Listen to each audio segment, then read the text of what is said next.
Welcome to Fighting on Film, the War Movie Podcast. In this new weekly series, we'll be bringing you our review of Masters of the Air as each new episode drops. Hello and welcome back to Fighting on Film. This is episode 4 of our Masters of the Air series, and you can catch up on the rest of the series so far by visiting fightingonfilm.com.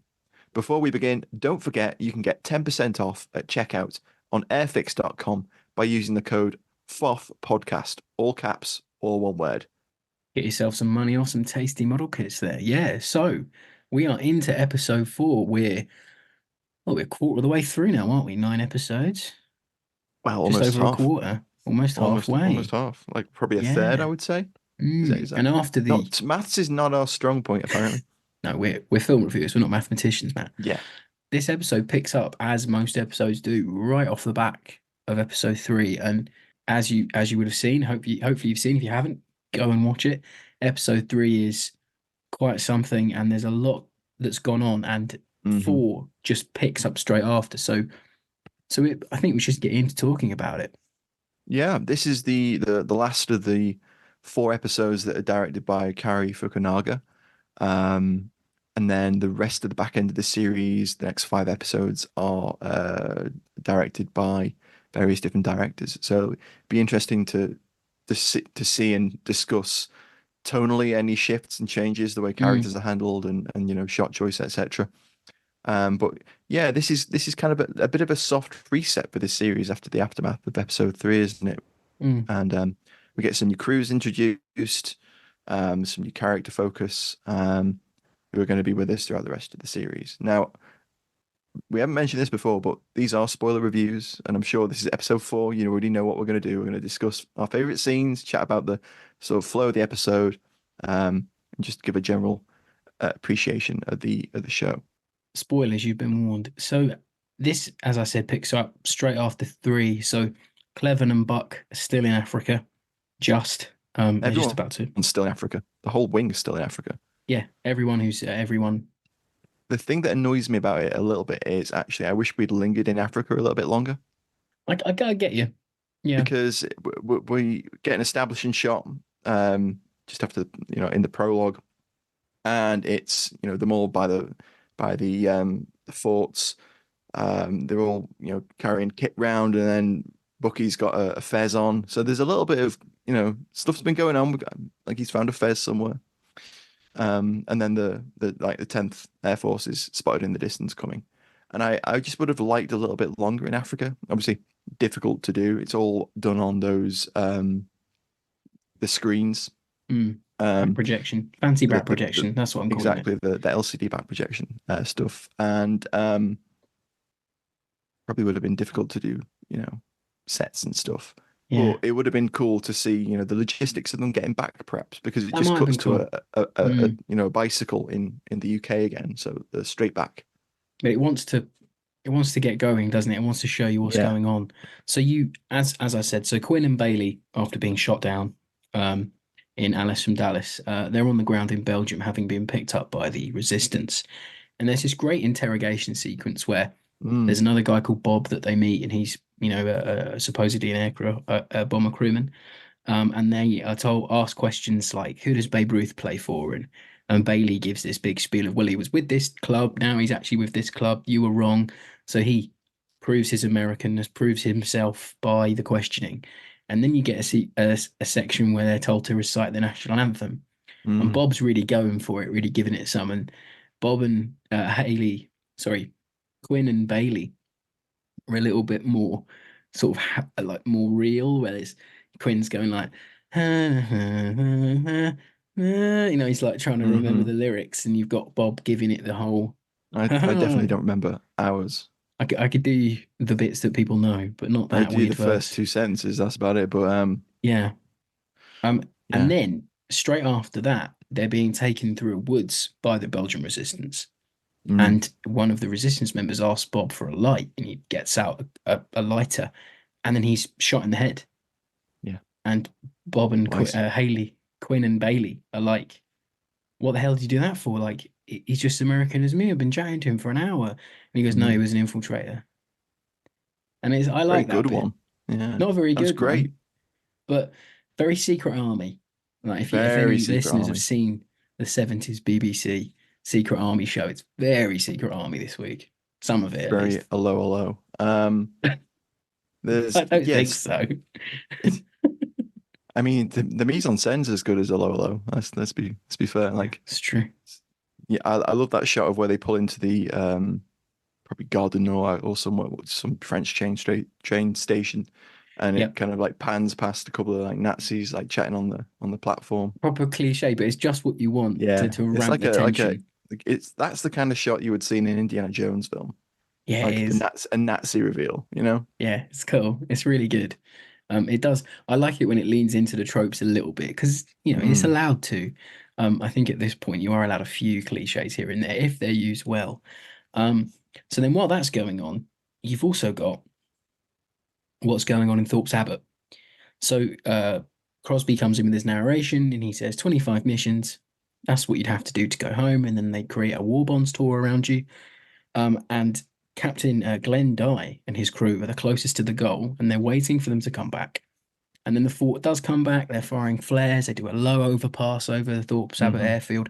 It's fantastic. Then we cut to a party, and they're having this 25 mission send off kind of party for them, and it's a really great scene. And I like how it's showing the downtime. It's showing the weird sort of life of a Eighth Air Force crewman, where you have these Yeah.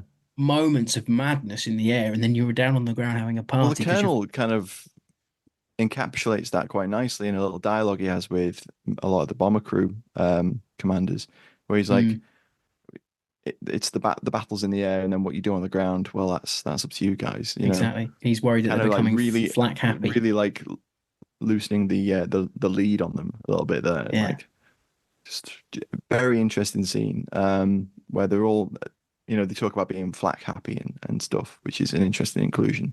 that comes back later Um, on. Not this week. yeah, and they send Bucky off on R&R, Hmm. getting past to London, and he goes down the least London looking street possible, doesn't he? It does. It doesn't look like Hammersmith to me. Um, No, no, and but he ends up for in all a intents and in a purposes, it's Hammersmith. cellar basement club. Yeah, called Cafe Warsaw, which is a nice little way to get the Poles included It in there is, because I think they yeah, are written out of it a lot. And Egan meets this lovely bombshell Polish woman. Probably everything you'd want in a Fortis stunner, shall we say. And they have a talk about her husband was a pilot too. And there's some great lines about, how do you know if someone's a pilot to Egan? He goes, how? And she goes, oh, they'll tell you. I'll tell you, Yeah, yeah, that's a great line. classic. And then we learn that the Polish husband has probably been killed or at Yeah, least taken prisoner during the first 2 weeks of the war. So she's got her own story going on. Egan has as well, and they spend the night together. This episode is probably worth pointing out that it is three plots concurrent. So you yeah, have what's going on with Quinn and Bailey, you have what's going on with Egan, and then you have what's going on with Cleven and the rest of the Eighth at Thorpe's Abbot. And it's not told as linearly as we're sort of going through it now, but it is cut in between each other. It does back and forth quite a bit. yeah, yeah, It's setting this episode, I think, it's much more grounded and somber than three, one, and two, just because it's having to set up what's obviously this is me talking ahead of myself, but what's going to come later. It's setting it up now, and this feels like a more of a traditional kind of bridging episode, not a filler episode. I don't think that's unfair to say that, but it's kind of bridging two plots, two things had together to get you to the middle of the show. yeah, If, yeah. It's a bit of a soft reset, as I said earlier. mm, It balances the three plots quite well. There's a little bit more of the behind enemy lines sort of secret yeah, army to come in the next episode. Um, but obviously you have some quite interesting scenes in London. Um, there's a really interesting sequence where Bucky's watching an air raid, a German raid yeah, on London, and he's finally seeing what he's been dishing out Mm, to the Germans on his raids. Um, and then after that night scene, where the Polish lady has a great line where she says, "The closer you are to death, the more alive you feel." yeah, Um, very good. um, and that's juxtaposed by the next morning where he walks past a bombed out building where they're searching through the rubble for survivors, and they find, there's a mother who is despondent. She's wailing That's as brutal. a Yeah. as a child is pulled out of the rubble Mm. dead. And it puts Egan looks at it, doesn't he? He yeah, he hangs on it for does. a little bit. Yeah, and Says it's a lot really without well saying it. done. Mm, Yeah, very it, good it puts sequence. it puts him face to face with the human cost of the missions Mm, he's flying, and yeah, I will say we get a bit more of that later on you do. You in a do. very Yeah, it's interesting coming up. way. Mm, Um, but that scene's really quite good. yeah, Interesting to include it. yeah. But I really did enjoy the behind enemy lines sort of Very good. downed pilot aspect. The Very interrogation scenes were tense. really well done. Mm, Um, just the mise en scène of the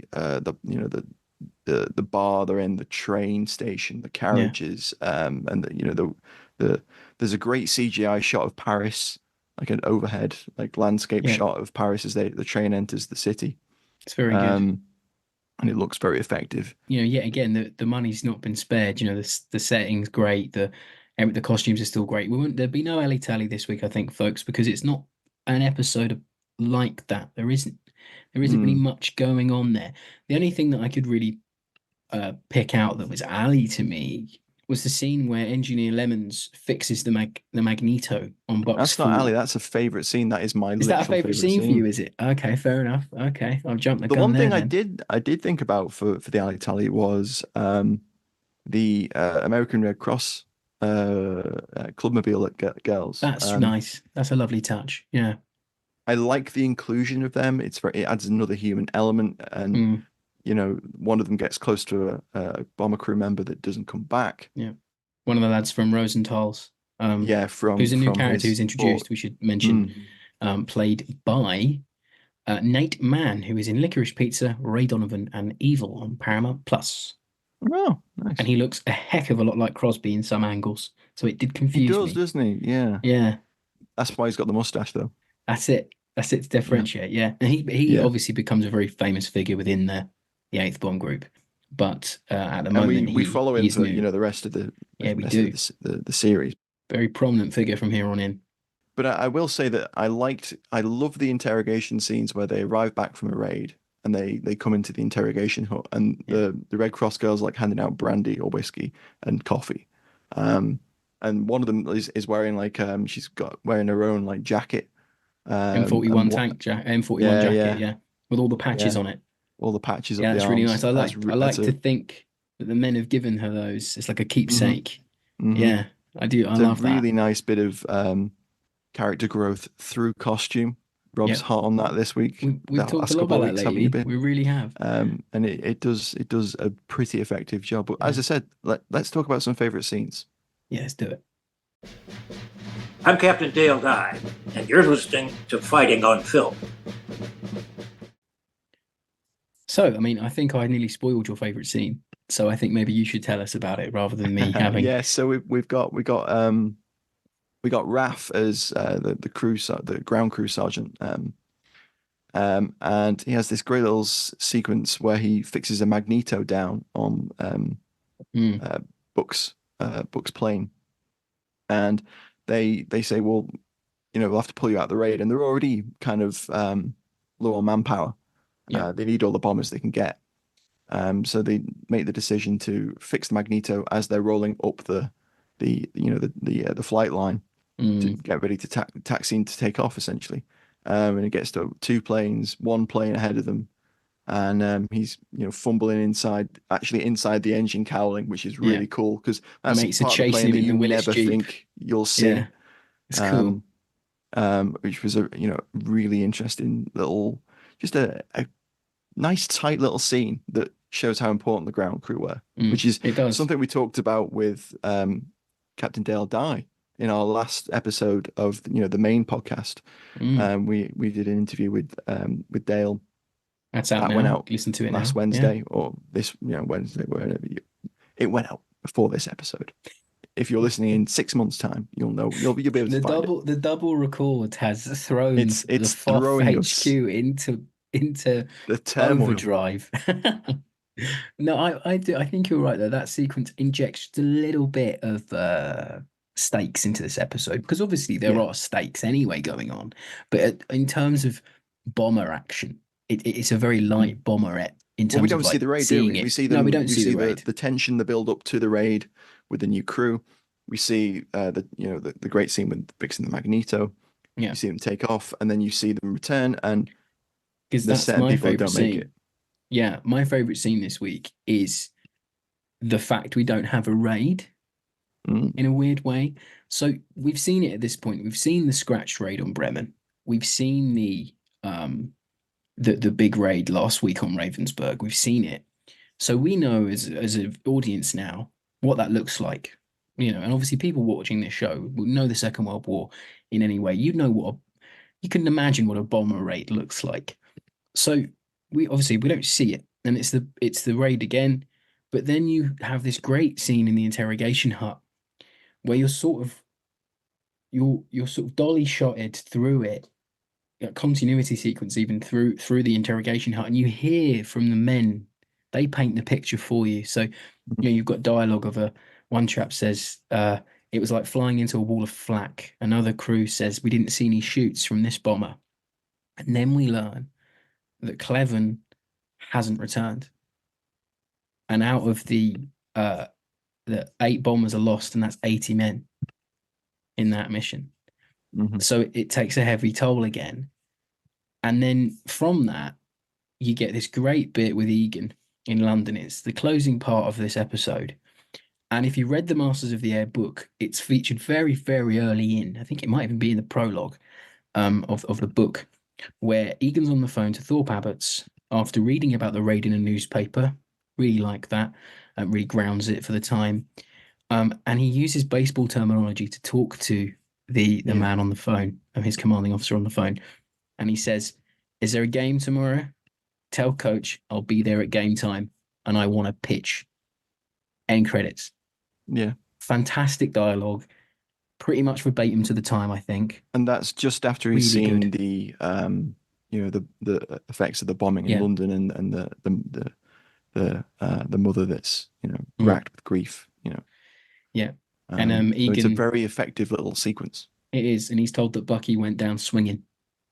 Hmm. It's a great what this episode doesn't do in terms of action, it really paints a picture for you with words. And I think it's still doing everything well. It's just showing you we don't have to show you a raid every week. Because for some men it wasn't a raid every week. They had downtime. There is pilots downed and trying to get home. There's a lot going on here. And it is setting a lot up. So I think maybe we're into final thoughts, perhaps. Yeah, I mean, my final thought for this week is I saw a number of comments around the depiction of Babyface's death in the ball tour last week, and a couple of people were saying it didn't get across the emotional weight of it. And I don't really agree with that because in that scene last week, he does linger at the door. He is racked with guilt. You can tell even in that moment he's already regretting the fact that he can't save him. And then there's a great scene this week where the two of them are on the train. The two playing Secret Army. It's effectively, yeah. And is it Bailey that keeps asking Bailey. about? Yeah. Bailey keeps asking about did Babyface make it out? Is he alive? And finally he gets a reply and he says, well, no, I couldn't get him out. And that scene is very well acted. I thought it gives it's subtle too. It is very subtle, and it gives the weight that sits on him. It gets it across very well, I thought. He's going to live with that for the rest of his days, and we don't need a huge outburst on the train because we can't have a huge outburst on the train because if we do, we'll be found out. Yes, and that plays into the bit where he panics when the ticket. Yeah. Spectre asks for his ticket and he doesn't know what's going on and he just kind of like tries to run out of the carriage. It's almost like he's penned in the train carriage like the ball turret, isn't it? Mm-hmm. That's good writing, He's folks. penned into that compartment. Yeah, exactly. It's the same feeling, I guess. Yeah. It's very good. And I that's what I've got down really. I like the development of the crew on the ground. We're not leaving Baby's Face's death. We're showing it. We're hearing about it. And as I've got down here, it's a lot more of a slower, somber episode. And as I said earlier, it shows the sort of hectic lifestyle that these men had. Um, and yet still gets across, there are still raids going on. Thorpe Abbott doesn't stop just because the lads are in Africa. There's so much going on. And it really is, for me at least, having seen the series, it is this bridging episode to bigger things coming up. And next week, a lot happens. So yeah, that was a bit of a shorter episode this week for episode 4. I think last week was such a gut punch, episode 3, that Yeah. I mean, there was an having awful lot to talk about, wasn't there? there was. But I mean, before we finish up, I will say, definitely go and listen to our episode chatting with Dale Dye. He gives some really fascinating insights into the work that he did preparing and also getting the actors into the mindset of being a Agreed. bomber crew. And then some of the technicalities and some of the the issues and the challenges that he faced on production. All really interesting.